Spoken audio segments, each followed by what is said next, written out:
செஞ்சு ஜாதி கட்சியில சீட்டு வாங்கி நின்ன பையனையே தேர்ந்தெடுத்துக்கான காரணம் என்ன? காரணம் என்னன்னா, இது இந்த படம் ஆரம்பிக்கும் போது அவங்க அப்பா சீட்டெல்லாம் வாங்கல. இல்லை நீங்கள் யார், உங்கள் பேர் என்னங்க? பாலா. சரி, தமிழ்நாட்டில் ஜாதி இல்லாமல் ஜாதி பார்க்காமல் வேட்பாளரை நிறுத்தக்கூடிய கட்சி ஒன்று சொல்லுங்கள். இருங்க, நான் கேட்குறது அதுதான். இருங்க, எல்லாம் எங்களுக்கு தெரியுங்க.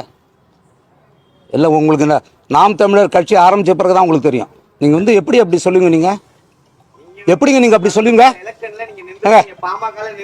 சரி, அது ஜாதி கட்சின்னு எப்படியா சொல்லுவீங்க? சரி சரி சரி தம்பி, ஒரு விஷயம். ராமதாஸை விட அன்புமணியை விட அரசியல் பேச யாரு இருக்காங்க? இருங்க இருங்க, நான் பேசுறேன். இருங்க இருங்க. 6 இடஒதுக்கீடுகளை இந்தியாவிற்கு பெற்றுத்தந்தவர் ராமதாஸ். சொந்த சாதிக்கு வாங்கி கொடுத்தாரு. அதை அனுபவிக்கிறீங்களா எல்லாரும்? எந்த நாக்கு வச்சு அவர் சாதி கட்சி தலைவர் சொல்லுவீங்க? சுகாதார அமைச்சர்கள் இந்தியாவில் வந்திருக்காங்க. ஒரே ஒருத்தவங்க பேர் சொல்லுங்க நீங்க, அன்புமணி தவிர்த்து.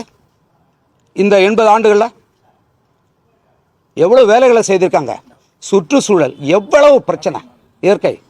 அதனால யாரும் இனிமே அப்படி பேசக்கூடாது, புரியுதா? எனக்கு இது வரைக்கும் அந்த அலுவலகம் கூட எங்க இருக்குன்னு எனக்கு தெரியாது. நான் ஒரு அடிப்படையில் பொதுவான கலைஞன். அப்படி பாருங்க.